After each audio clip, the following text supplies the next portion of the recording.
Hey, good afternoon, guys. Welcome yet again. I have a video in mind that I'd wanted to do for a while, and I think today seems to have kicked it off.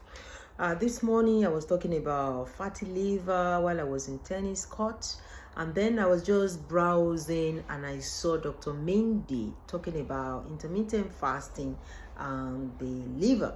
So it seems like the right day, strike while the iron is hot, because this is something that has been in my mind.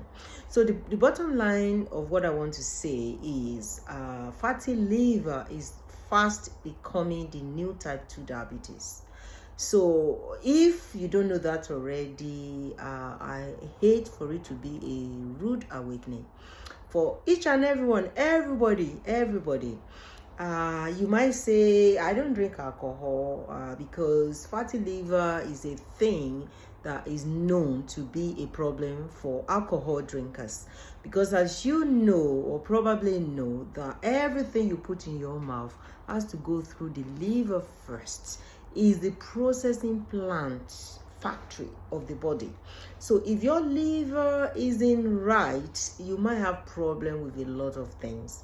Now let's go back to basic science or biology, as the case may be. Liver is a super duper organ that is able to it's like a miracle worker. I think I said that last week in something else, in the sense that your liver is able to make new glucose from its reserves.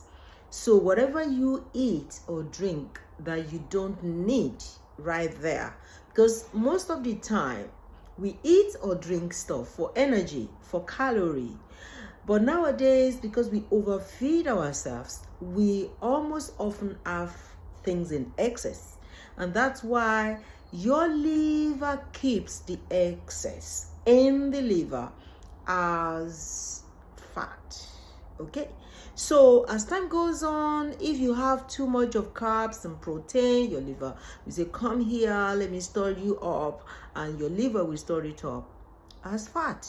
So over time, you begin to experience what is called, or you begin to have what is called fatty liver. Basically, fatty liver means your liver enzymes are sky high or through the roof. And most people won't know this because it doesn't cause you any pain. It's not like arthritis or arthritic pain. It won't give you any headache. And if care is not taken, by 20-22 years, a fatty liver will have progressed into liver cirrhosis, and then over many more years into liver cancer. So I'm not sure why many people aren't talking about fatty liver yet, because it's one of those silent things that people don't know is, it's very, very important, or they are not just awakened to it yet, or because the world is dealing with so many other pandemics. So in my capacity as a practitioner, I see many cases of fatty liver. And basically, whether you drink alcohol or not, based on the explanation of how this happened, your body is like a car. You put a fuel in your car, so it carries on functioning. When you are overfilling your car, basically it's going to spill out. Okay, so that's what we have, excess calorie. That's why we have our body spilling out of the normal frame, because we have overfed or we're overfeeding. And of course, it's even more dangerous when you drink alcohol in excess. So this is a non-alcoholic fatty liver as well. Okay, so let's move on to why you need to change your ways, the way you eat. If you're eating lots of carbs, be reminded that your body can actually make new carbs, new glucose from your reserves. So drop the carbs. That's where sometimes healthy keto comes in. Reduce the amount of carbohydrate you consume. That's one strategy, one of the steps to reversing your fatty liver, because it doesn't actually have a cure in terms of treatment or medication.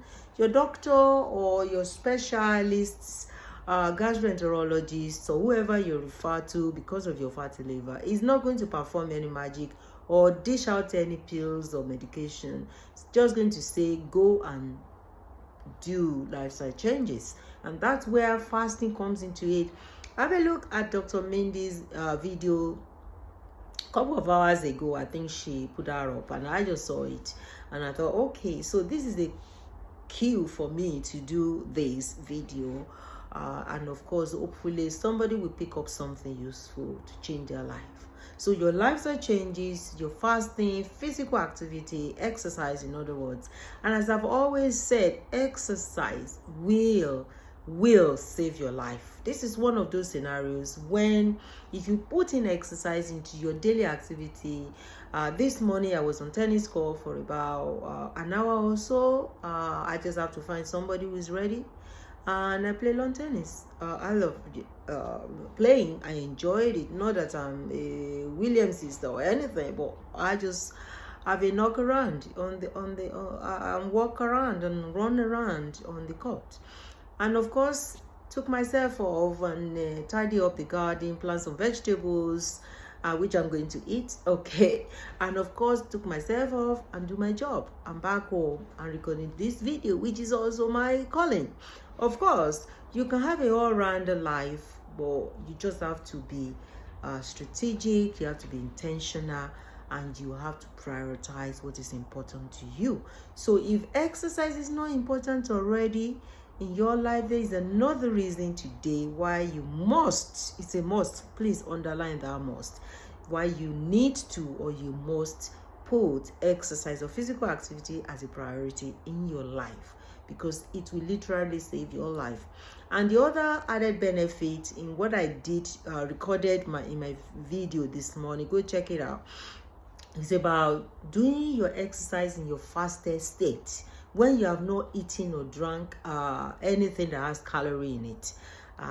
When you are exercising in fasted state, that's where your liver comes in super efficient.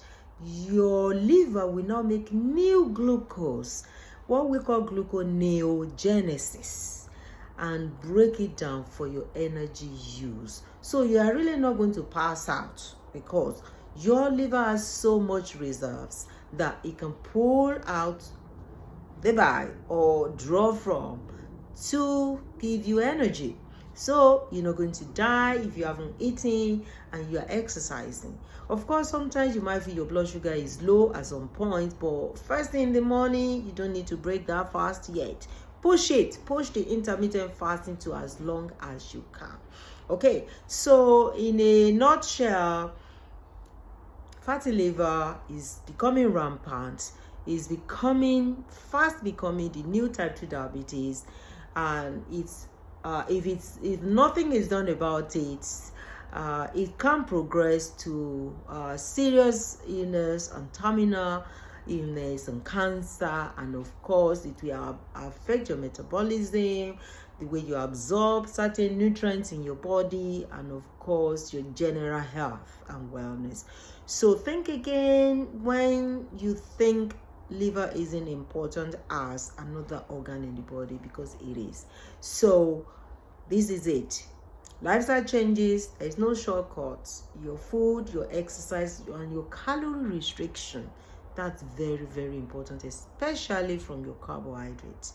So guys, that's a piece from my heart, a candid piece. So go get your liver function test done. That is the first step. If you are asking, if you're thinking, okay, so what should I do with this information? Whether your liver function test is high or not, whether it's raised your liver enzymes, whether you have a clean bill of liver enzymes, or you already have fatty liver, everyone has got to take the same measure. But more importantly, if you already have fatty liver, you have to be aggressive. You have to intensify your effort in what you do, because there is no medication, there is no medicine that will reverse it. So your lifestyle changes. Give your professional healthcare professionals a call and get them to check your liver function test. If your doctors are refusing it, well, you can get it done privately wherever you are in the world. After all, health is wealth. Okay, and of course, if you are obese or overweight, more reason why you should check this, because that means you have excess fat, you have excess calories stored up in your body, not just in your body that you can't see, in the body that you cannot see, your liver especially. So there you have it. That's my piece of advice for you today. I hope this is useful for somebody. Have a lovely, lovely evening. I'm going to go up and eat my vegetables right now. I'm craving veggies. Have fun, guys. Good evening to you.